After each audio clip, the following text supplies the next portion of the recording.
അസ്സലാമു അലൈക്കും.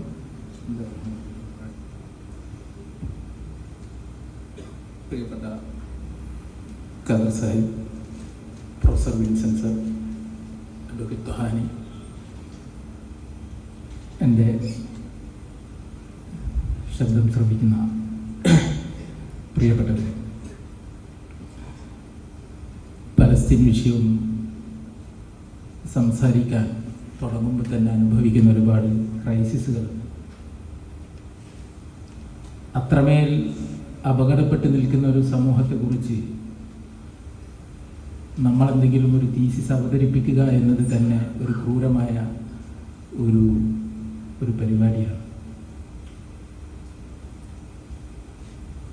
കഴിഞ്ഞ വെള്ളിയാഴ്ച ഗസയിലൊരു പള്ളിയിൽ നടന്ന ഒരു ജുമുഅ നമ്മളുടെയൊക്കെ വീഡിയോ മൊബൈൽ ഫോണിൽ വന്നതാണ്.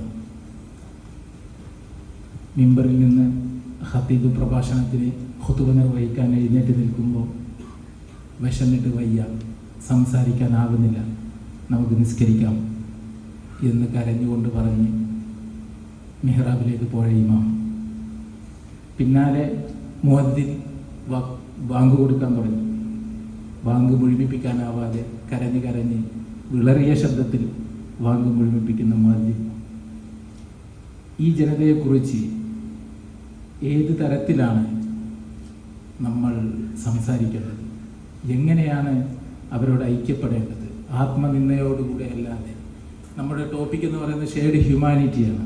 നേരത്തെ ഗോപാൽ ഗുരു സാർ പറഞ്ഞതുപോലെ അപരൻ്റെ വേദനയിൽ വേദന അനുഭവിക്കാത്ത ആളുകൾ എന്നുള്ള വിശേഷണം ചേരുന്ന ആളുകളാണ് നമ്മളെന്ന് തോന്നുന്ന തരത്തിൽ വേദനയോടുകൂടിയും ആത്മനിന്ദയോടുകൂടിയും അല്ലാതെ ഈ വിഷയത്തെ സമീപിക്കാനാവില്ല എന്നുള്ളതാണ് പ്രാഥമികമായിട്ട് പറയാനുള്ളത്. UN ജനറൽ അസംബ്ലി നടന്നുകൊണ്ടിരിക്കുകയാണ്. ഒരുപാട് വലിയ തിയേറ്ററിക്സ് അരങ്ങേറുന്ന സ്ഥലമാണ് ജനറൽ അസംബ്ലി. ചരിത്രത്തിൽ അങ്ങനെയാണ്. ജനറൽ അസംബ്ലിയിൽ നടന്ന തിയേറ്ററിക്സിൻ്റെ ഗൗരവം ഒരുപക്ഷെ നമ്മളൊക്കെ ജിയോ പൊളിറ്റിക്സ് ശ്രദ്ധിക്കുന്ന ആളുകളൊക്കെ ശ്രദ്ധിക്കുന്ന കാര്യമാണ്. കേണൽ മുഹമ്മദ് ഗദ്ദാഫിയൊക്കെ കാണിച്ച പരാക്രമം, ജനറൽ അസംബ്ലിയിൽ കാണിച്ച പ്രതികരണങ്ങളൊക്കെ ചരിത്രവും ലോകവും സാക്ഷിയായ കാര്യങ്ങളാണ്. ഇപ്പോൾ ലോകരാഷ്ട്രങ്ങൾ ഒന്നൊന്നായിട്ട് പലസ്തീൻ അംഗീകരിക്കുന്നു. ഇന്ത്യ 1988 നവംബറിൽ ദ്വിരാഷ്ട്ര ഫോർമുലയിലൂടെ പലസ്തീൻ അംഗീകരിക്കുന്നു. എന്താണ് കാര്യം? ഇങ്ങനെ രാഷ്ട്രങ്ങൾ അംഗീകരിച്ചത് കൊണ്ട് നേരത്തെ വിൻസൻ സാർ പറഞ്ഞതുപോലെ പ്രായോഗികമായിട്ട് എന്ത് നേട്ടമാണ് ഉണ്ടാവാൻ പോകുന്നത്? ഒരു നേട്ടം ഉണ്ടാവാൻ പോകുന്നില്ല. അതാണ് ഞാൻ പറഞ്ഞത്, തിയേറ്ററിക്സിൻ്റെ ഭാഗമായിട്ടാണ് നിലവിൽ ലോകരാഷ്ട്രങ്ങൾ ഈ വിഷയത്തെ സമീപിക്കുന്നത്. അതിൻ്റെ ഒരു കാരണം എന്ന് പറയുന്നത്, വെസ്റ്റിൽ 2 തരത്തിലാണ് ഇസ്രായേൽ അവരുടെ അജണ്ടകളെ മാനേജ് ചെയ്തിരുന്നത്. ഒന്ന് പബ്ലിക് ഡിസ്കോഴ്സ് മാനേജ് ചെയ്യുക എന്നുള്ളൊരു ശൈലി, 2 പവർ സി ക്ലാസിനെ മാനേജ് ചെയ്യുക എന്നുള്ള രീതി. ഈ 2 രീതിയിലാണ് ഇസ്രായേൽ വെസ്റ്റിൽ ഈ കാര്യങ്ങൾ അവരുടെ അജണ്ടകളെ മാനേജ് ചെയ്തിരുന്നത്. പക്ഷെ കഴിഞ്ഞ കുറച്ച് വർഷങ്ങളായി പബ്ലിക് ഡിസ്കോഴ്സ് മാനേജ് ചെയ്യുക എന്നുള്ള ഒരു അജണ്ടയിൽ നിന്ന് അവർക്ക് ചില പതർച്ചകൾ ഉണ്ടായിട്ടുണ്ട്. ഇപ്പോൾ ഉദാഹരണം, റഷ്യ ഉക്രൈൻ ആക്രമിച്ച സമയത്ത് നിങ്ങൾ ശ്രദ്ധിച്ചിട്ടുണ്ടാവും, DW ന്യൂസിൽ നടന്നൊരു ചർച്ച, നമ്മുടെ ഇവിടെയൊക്കെ വന്നൊരു സാധനം നിങ്ങൾ കാണുന്നില്ലേ? നമ്മളെപ്പോലെ എന്താ പറയുക, ഗോൾഡൻ ഹെയറും ബ്ലോണ്ട് ഹെയറും ബ്ലൂ ഐസും ഉള്ള ആളുകളാണ് മരിച്ചു വീഴുന്നത്, മിഡിൽ ഈസ്റ്റിലുള്ള ആളുകളല്ല മരിച്ചു വീഴുന്നത് എന്ന പരാമർശം നമ്മൾ ശ്രദ്ധിച്ചതാണ്. വി ആർ ലെസ് ഹ്യൂമൻ എന്നുള്ള ഒരു പെർസെപ്ഷനിലാണ് അവർ നമ്മളെ കാണുന്നത് തന്നെ. അത് മാത്രമല്ല, ഇസ്രായേൽ ഉണ്ടാക്കി വെച്ച ഒരു പെർസെപ്ഷൻ എന്ന് പറയുന്നത്, നിങ്ങൾ ശ്രദ്ധിച്ച്, ബെഞ്ചമിൻ നെതന്യാഹു എല്ലാ അഡ്രസ്സും 2 ലാംഗ്വേജിൽ ചെയ്യും. ഒന്ന് ഹീബ്രുവിൽ ചെയ്യും, ഒന്ന് ഇംഗ്ലീഷിലും ചെയ്യും. ഹീബ്രുവിൽ ചെയ്യുന്നത് ലോക്കൽ ഓഡിയൻസിനെ കാറ്റർ ചെയ്യാനാണ്, ഇംഗ്ലീഷിൽ ചെയ്യുന്നത് വെസ്റ്റേൺ ഓഡിയൻസിനെ കാറ്റർ ചെയ്യാനാണ്. വെസ്റ്റേൺ ഓഡിയൻസിന് കാറ്റർ ചെയ്യുന്ന സാധനങ്ങൾ സോഫ്റ്റാണ്, ജെന്റിലാണ്, അവരുടെ ലെജിറ്റായിട്ടുള്ള റൈറ്റ്സിന് വേണ്ടിയിട്ടാണ് അവർ പോരാടുന്നത് എന്നുള്ള ഒരു ഇമേജ് ഉണ്ടാക്കിയെടുക്കാൻ വേണ്ടിയിട്ടാണ് ആ സാധനം ചെയ്യുന്നത്. ഹീബ്രു ഭാഷയിൽ ചെയ്യുന്ന സാധനങ്ങൾ പരിഭാഷപ്പെടുത്തി വരുന്നത് കാണുമ്പോൾ പേടി തോന്നുന്ന തരത്തിൽ വളരെ ഇൻസൈറ്റിംഗ് ആയിട്ടുള്ള സാധനങ്ങളാണ് അദ്ദേഹം പറയുന്നത്. എങ്ങനെയാണ് ഇത് സാധ്യമാകുന്നത്? എന്തിനാണിത്? ഇതിൽ ഒരുപാട് തമാശകൾ നമ്മൾക്ക് തോന്നും. ഇപ്പം നമ്മൾ ഇതൊരു മുസ്ലിം വിഷയമായിട്ട് ലോക തലത്തിൽ കാണുന്ന ആളുകളുണ്ട്. എന്നാൽ മുസ്ലിം രാജ്യങ്ങൾ പ്രധാനമായിട്ട് ഇതൊരു മുസ്ലിം വിഷയമായി കാണുന്നില്ല. ഇപ്പൊ എബ്രഹാം അക്കോർഡ് സെക്കൻഡ്, അവിടുന്നാണ് ഈ പ്രശ്നം. നേരത്തെ വിൻസെന്റ് സർ പറഞ്ഞ October 7, 2023 എന്നുള്ളത് ഒരു സ്വാഭാവികമായ ഒരു സംഭവമല്ല. അത് എന്തുകൊണ്ടുണ്ടായി എന്നുള്ളത് പഠിക്കേണ്ട ഒരു സാധനമാണ്. October 7 സംഭവിക്കുന്നത് എബ്രഹാം അക്കോർഡ് ഫൈനലായ ഘട്ടത്തിലാണ്. എബ്രഹാം അക്കോർഡ് സെക്കൻഡ്, ഫസ്റ്റില് പിന്നെ 4 രാഷ്ട്രങ്ങൾ UAE-യും ബഹ്റൈനും GCC രാജ്യങ്ങളിൽ നിന്ന് ഒപ്പുവെക്കുന്നു. തത്ബീഉൽ അലാഖാത്ത് എന്നാണ് പിന്നെ പറഞ്ഞിരുന്നത് അറബിയിൽ. അതായത് നാച്ചുറലൈസേഷൻ ഓഫ് റിലേഷൻ, ഇസ്രായേലുമായിട്ട് നാച്ചുറലൈസ് ചെയ്യുക എന്നുള്ളത്. ആ സമയത്ത് തന്നെ അറേബ്യൻ രാഷ്ട്രങ്ങൾ പ്രത്യേകിച്ച് GCC-യിലൊക്കെ അത്തത്ബിയോ ഖിയാന എന്നുള്ള പേരിൽ വലിയ ഹാഷ്ടാഗ് ക്യാമ്പയിനുകൾ നടന്നിരുന്നു. അത്തത്ബിയോ ഖിയാന, നാച്ചുറലൈസേഷൻ ഈസ് എ ഡിസെപ്ഷൻ എന്ന് പറഞ്ഞ് വലിയ പബ്ലിക് ഔട്ട്റേജിന്റെ ഒരു സാധനം. GCC പോലെയുള്ള അത്ര സർവൈലൻസ് ഉള്ള ഒരു രാഷ്ട്രത്തിൽ പോലും അറബികൾ അത്ര ഔട്ട്റേജസ് ആയിട്ട് ഈ സാധനത്തെ കണ്ടിരുന്നു. അതൊരു എബ്രഹാം അക്കോർഡ് ഒരു പരീക്ഷണമായിരുന്നു. എബ്രഹാം അക്കോർഡ് ഫസ്റ്റ് ഒരു പരീക്ഷണമാണ്. ആരുടെ? GCC കൺട്രികളുടെ ഒരു പരീക്ഷണമാണ്. ഇത് എത്ര അളവിൽ നമ്മളുടെ ആളുകൾക്ക് സ്റ്റൊമക്ക് ചെയ്യും, അവർക്ക് എത്ര ഡൈജസ്റ്റ് ചെയ്യും എന്നുള്ളൊരു പരീക്ഷണമായിരുന്നു. താരതമ്യേന ലിബറൽ ആയിട്ടുള്ള UAE-യും പോപ്പുലേഷൻ കുറഞ്ഞ ബഹ്റൈനുമാണ് അതിനെ ഓപ്റ്റ് ചെയ്യുന്നത്. സെക്കൻഡ് പാർട്ടിലാണ് വരുന്നത് സൗദി അടക്കമുള്ള രാജ്യങ്ങൾ. സൗദി വന്നതോടുകൂടി അവരുടെ ഒരു ഡയറക്ഷൻ, ഫോറിൻ പോളിസിയുടെ ഡയറക്ഷൻ സാധാരണ രീതിയിൽ അറബ് രാജ്യങ്ങളുടെ നിയന്ത്രിക്കുന്നത് സൗദിയാണ്. സൗദിയുടെ ഫോറിൻ പോളിസിക്ക് അനുസരിച്ചിട്ടാണ് ശരാശരി, എല്ലാ കാര്യങ്ങളിലല്ല, ശരാശരിയിൽ ബാക്കിയുള്ള GCC കൺട്രീസ് മുന്നോട്ട് പോകുന്നത്. അത് അവരുടെ ഇന്റേണൽ അറേഞ്ച്മെന്റിന്റെ ഭാഗമാണ്. അത് വേറൊരു വിഷയമാണ്. അപ്പൊ ഈ രണ്ടാമത്തെ എബ്രഹാം അക്കോർഡ് 2 ഫൈനൽ ആവുന്ന ഘട്ടത്തിൽ, പ്രഖ്യാപിക്കാനാവുന്ന ഘട്ടത്തിലാണ് October 7 സംഭവിക്കുന്നത്. എന്തുകൊണ്ടാണ് സംഭവിക്കുന്നത്? ഇതിലൊരു പാർട്ടിയാണ് ഹമാസ്. ഫലസ്തീൻ വിഷയത്തിൽ, ഫലസ്തീന്റെ ചരിത്രത്തിലാകെ ഒരു ഇലക്ഷനെ നടന്നിട്ടുള്ളൂ. സ്വതന്ത്ര 1950-കൾക്ക് ശേഷം ഫലസ്തീൻ ഒക്കുപേഷൻ നടന്നതിന് ശേഷം, പൂർണ്ണമായി ഒക്കുപേഷൻ നടന്നുകൊണ്ടിരിക്കുന്നതിന് ശേഷവും നടന്നതിന് ശേഷവും ഒരു ഇലക്ഷനാണ് അവിടെ കാര്യമായിട്ട് നടന്നത്. അതിൽ അധികാരം കിട്ടിയിരിക്കുന്നത് ഹമാസിനാണ്. അവിടെ അധികാരം കിട്ടിയിരിക്കുന്നത്. ഹമാസിനെ ആരും അംഗീകരിച്ചില്ല, ലോകരാഷ്ട്രങ്ങളൊന്നും അംഗീകരിച്ചില്ല. അപ്പൊ സ്വാഭാവികമായിട്ട് ജനങ്ങളുടെ മാൻഡേറ്റ് ഉള്ള ഒരു കക്ഷി എന്നുള്ള അർത്ഥത്തിൽ അവരൊരു പാർട്ടിയാണ്. ആ പാർട്ടിയെ എല്ലാ അർത്ഥത്തിലും ഡിസോൺ ചെയ്തുകൊണ്ടാണ് എബ്രഹാം അക്കോർഡ് 2 വരാൻ പോകുന്നത് എന്നുള്ളത് പുറത്തു വന്നപ്പോഴാണ് ഹമാസ് ഈ കടങ്കൈ ചെയ്യേണ്ടി വരുന്നത്. ഞങ്ങളൊരു പാർട്ടിയാണ് എന്ന് തെളിയിക്കാൻ അവരുടെ കയ്യിൽ അതല്ലാതെ മറ്റൊരു വഴിയില്ല എന്നുള്ളതാണ്. പിന്നെ നേരത്തെ വിൻസെന്റ് സാർ ടെറർ എന്നുള്ള വാക്ക് ഉപയോഗിച്ചു. എങ്ങനെയാണത് ഒരു ടെറർ ആക്ടായി മാറുക എന്നുള്ളത്? ഒന്ന്, ടെററിസം എന്നുള്ളത് നിലവിൽ ഒരു ആക്ഷേപിക്കപ്പെടുന്ന വാക്കല്ല. ജിയോ പൊളിറ്റിക്സിൽ, ഇന്റർനാഷണൽ റിലേഷൻസിൽ ടെററിസം എന്നുള്ളത് ടൂളാണ് ടെററിസം. ആരും അതൊരു ബാഡ് ഏജന്റ് ആയിട്ട് ടെററിസത്തെ നിലവിൽ കാണില്ല. അതുകൊണ്ടാണ് ഓപ്പറേഷൻ സിന്ദൂർ കഴിഞ്ഞിട്ട് നമ്മുടെ രാഷ്ട്രം ഒരുപാട് വഫ്ദുകളെ, പിന്നെ സംഘങ്ങളെ അയച്ചു. ഒക്കെ പരിഹാസ്യമായ ഒരു തിയേറ്ററിക്കായിരുന്നു അത്. എന്തുകൊണ്ട്? കാരണം ഇപ്പൊ റഷ്യൻ പിന്നെ പ്രതിനിധിയുമായിട്ട് തരൂർ, നമ്മുടെ ശശി തരൂർ MP ഇരുന്ന് സംസാരിക്കുന്ന വീഡിയോ നിങ്ങൾ കണ്ടിട്ടുണ്ടാവും. അതിന്റെ ബോഡി ലാംഗ്വേജ് ശ്രദ്ധിച്ചാൽ മതി. റഷ്യൻ പ്രതിനിധി വളരെ ഒരു പരിഹാസ്യ രൂപത്തിലാണ് ഇതെന്താണ് ഇയാൾ പറയുന്നത്. കാരണം ഇന്ത്യക്കെതിരെ ആക്ഷേപമുണ്ട്. ലോകത്ത് ടെററിസം ടൂളായിട്ട് ഉപയോഗിക്കാത്ത ഏത് രാഷ്ട്രമാണുള്ളത്? US ഉപയോഗിക്കുന്നുണ്ട്, ബ്രിട്ടൻ ഉപയോഗിക്കുന്നുണ്ട്, തുർക്കി ഉപയോഗിക്കുന്നുണ്ട്, പാകിസ്ഥാൻ ഉപയോഗിക്കുന്നുണ്ട്. ഇന്ത്യക്കെതിരെ ആരോപണങ്ങളുണ്ട്. എന്തുകൊണ്ടാണ് പിന്നെ ബലൂചിസ്ഥാനിൽ അങ്ങാടിയിൽ ഒരു പടക്ക പൊട്ടിയാൽ ഇന്ത്യൻ വിദേശകാര്യമന്ത്രി ഇത് ഞങ്ങൾ ഇടപെട്ടിട്ടല്ല ചെയ്തതെന്ന് ഡിസോൺ ചെയ്ത് പ്രസ്താവന ഇറക്കേണ്ടി വരുന്നത് എന്തുകൊണ്ടാണ്? ഇന്ത്യക്കെതിരെ ആരോപണം ഉള്ളതുകൊണ്ടാണ്. ഇന്ത്യയാണ് അവിടെ ഉപയോഗിക്കുന്നത് എന്നുള്ളതുകൊണ്ടാണ്, പറയുന്ന ആരോപണങ്ങളുള്ളത് കൊണ്ടാണ്. അപ്പൊ ടോട്ടലി ടെററിസം എന്നുള്ളത് ഒരു IR ടൂളായി മാറിയിട്ട് കാലം കുറച്ചായി. അവരവരുടെ ആവശ്യങ്ങൾക്ക് വേണ്ടിയിട്ട് ഇങ്ങനെയുള്ള ഏജന്റുകളെ ഉപയോഗിക്കുക എന്നുള്ളത്. അതുകൊണ്ടാണ് അവർക്ക് വളരെ പെട്ടെന്ന് തന്നെ അഹമ്മദ് ഷറാവുമായിട്ട് കൂടിയിരിക്കാൻ പറ്റുന്നത്. അഹമ്മദ് ഷറാവ് സിറിയയുടെ പ്രസിഡന്റായിട്ട് കൊണ്ടുവരുന്നു. US-ന്റെ നേതൃത്വത്തിലാണ് കൊണ്ടുവരുന്നത്, ഇസ്രായേലിന്റെ താല്പര്യത്തിലാണ് കൊണ്ടുവരുന്നത്. അപ്പൊ സ്വാഭാവികമായിട്ട് അവരെ കൂടിയിരിക്കുന്നു, അവർക്കതിൽ പ്രശ്നങ്ങളില്ല.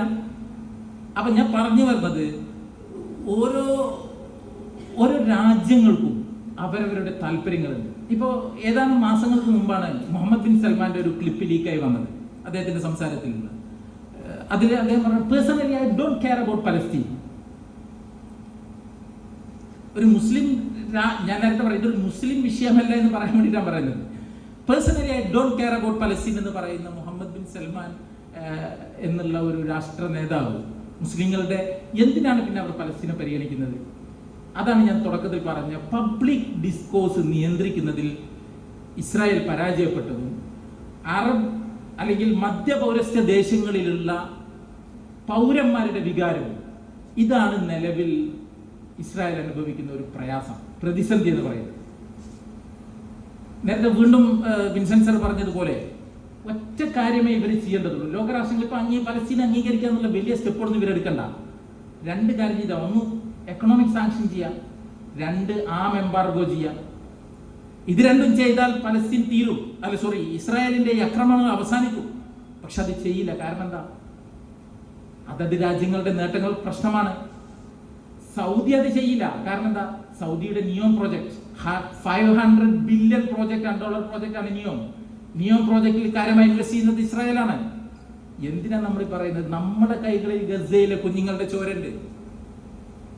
ഗസയിൽ ഉപയോഗിക്കുന്ന കോമ്പാക്ട് ഡ്രോണുകൾ നിർമ്മിക്കപ്പെടുന്നത് നമ്മുടെ ഇവിടുന്നാണ്, ബാംഗ്ലൂരിൽ നിന്ന് 9 കമ്പനികൾ. കർണാടകയിലെ ബാംഗ്ലൂരിൽ നിന്നാണ് ഗസയിൽ ഇസ്രായേൽ ഉപയോഗിക്കുന്ന കോമ്പാക്ട് ഡ്രോണുകൾ പിന്നെ അതിന്റെ കോമ്പണൻസ് അസംബിൾ ചെയ്ത് വിടുന്നത്. അതിന്റെ നോഹൗ ഇസ്രായേലിൻ്റെതാണ്, പക്ഷെ അസംബ്ലിംഗ് യൂണിറ്റ് ഇവിടെയാണ്. 9 കമ്പനികൾ. നമ്മുടെ കൈകളിൽ ചോരയുണ്ട്. ഇങ്ങനെ ലോകത്തിങ്ങനെ വളഞ്ഞു നിൽക്കുന്ന ഒരുപാട് താല്പര്യം. പിന്നെ വേറൊരു കാര്യം, വളരെ രസകരമായ ഒരു സമയം വൈകിട്ട് പറയാം.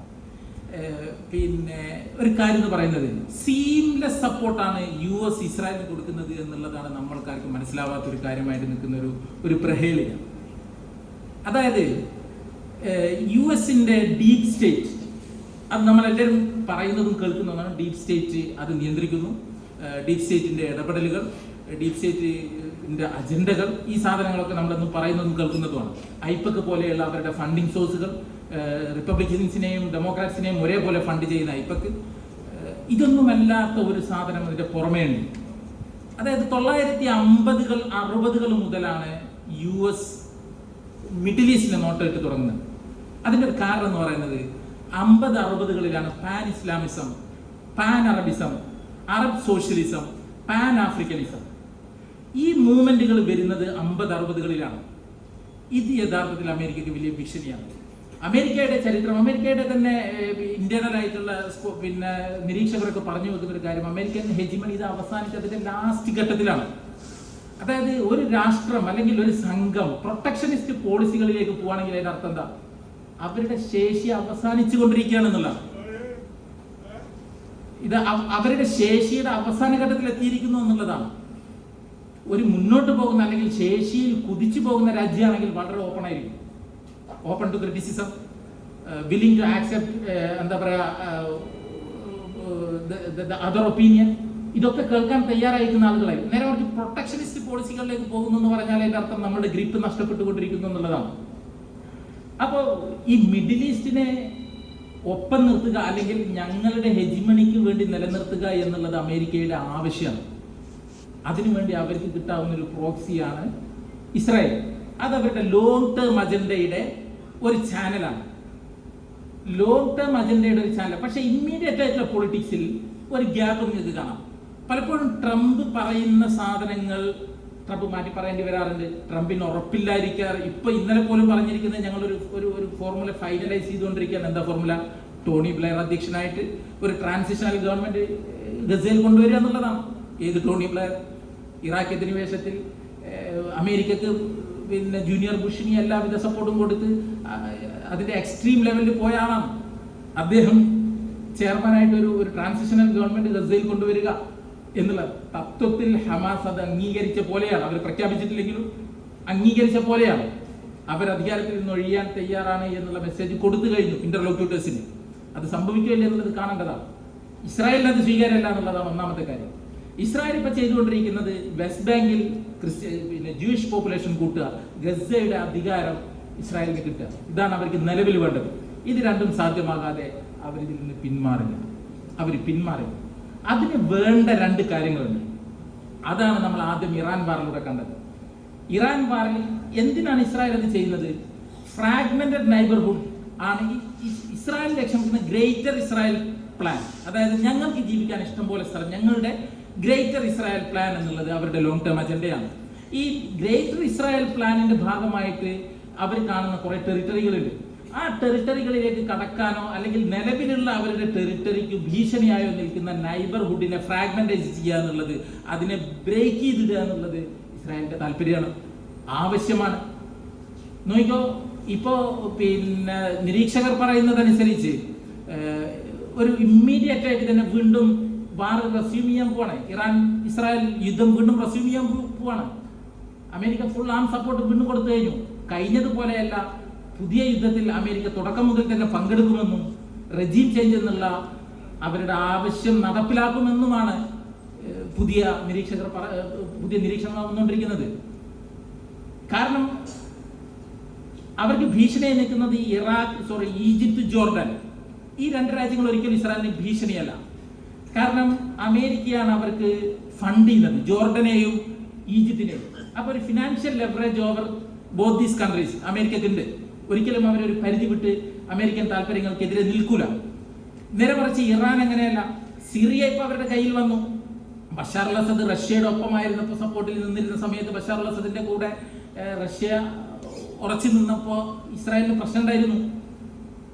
ഇപ്പോ ഇസ്രായേലിന്റെ കൂടി താല്പര്യപ്രകാരം അസദിനെ ടോപ്പിൾ ചെയ്യുന്നു, പകരം അഹമ്മദ് ഷറായിനെ കൊണ്ടുവരുന്നു. നേരത്തെ പറഞ്ഞ ടെററിസ്റ്റ് എന്ന് പറഞ്ഞ അറസ്റ്റ് ചെയ്ത ടെററിസ്റ്റിനെ പ്രസിഡന്റാക്കി കൊണ്ടുവരുന്നു.